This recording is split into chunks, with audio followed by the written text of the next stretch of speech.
clearly, even on the third lap out in the car, even though I didn't know the circuit, the amount of grip that you were getting from these devices was phenomenal.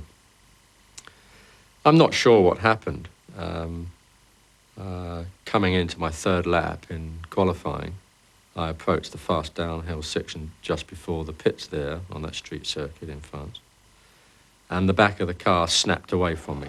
And then it just started to go backwards, but it didn't spin completely, it only went halfway, and then started to go backwards, and then it went the whole turn again, and the next thing I saw was the wall here.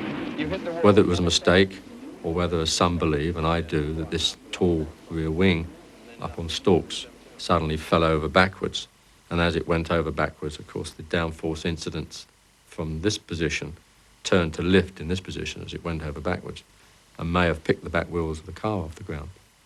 But anyway, the result was that I hit the entrance of a chateau, which was wrought iron gates. Fortunately, I didn't hit the wrought iron gates, otherwise I would have been like cheese through a grater. I hit the retaining walls either side, probably at about 120 miles an hour. And all I could see was this dust settling, and the picture, I thought it was heaven actually, because it was a picture of this beautiful chateau, this drive with a chateau at the end of it, and cows grazing in the fields. It wasn't until Colin Chapman, who ran across the track, because it was right opposite the pits, came and shook me on the shoulder, saying, "What happened, what happened, what happened?" But I realised I was still around. Oh, dearie me.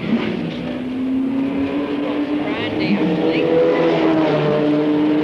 Cool, you were white. You're better now. You were pretty white 10 minutes ago. I think you ought to sit down in the chair. Really? Chapman was competitive to his fingertips. On this occasion, he was quick to try to turn Oliver's crash to his advantage, with some gamesmanship at the expense of his rival, Bruce McLaren. You didn't hit anything, did you? You haven't actually hit anything all the time when it's spun. No, you didn't hit anything. All I've done was spun of the hairpin. All that slow lap. You see, the whole of the rear suspension is in fact hung on that gearbox. And if that breaks, well, that's it. But then they're all on the same basis.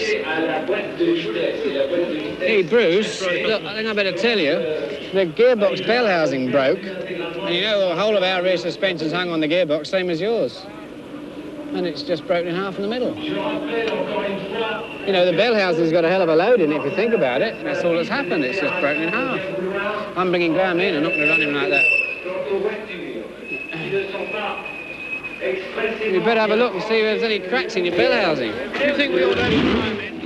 This incident demonstrated how sometimes Chapman's innovations were at the ragged edge of technology, but his determination and inventive genius saw him through most problems. These things tended to make you a bit, think a bit, but still you drove the cars as hard as you could, and I always had implicit faith in Colin.